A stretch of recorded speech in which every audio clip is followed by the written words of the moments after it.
Salam aleyküm. Nəsə kömək lazımdır? Kardeşim triboru yanmır. Çok sistemi geldi bey bura. Heç getmir. O ne şöyle lazım? Qardaşım tok getmir, başın çıxır. Tok getmir. Hə, ümumiyyətlə pribor açılmır. Akkumulatoranı. Ay bilə, şestekralnik var, gözdə.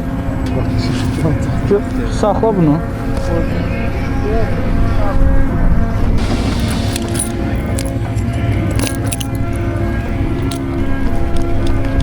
Gözdə brat, onun yan plasmasları çıxmalıdır, o yandan açılır.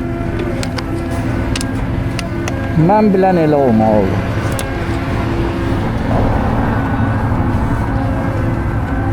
Dobra.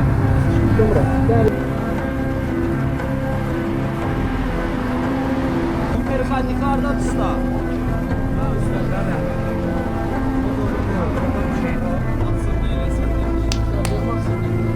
Ha yok ben. Bravo. Oldu, sağ olun, Allah'a emanet. Gəzəniz xeyrə.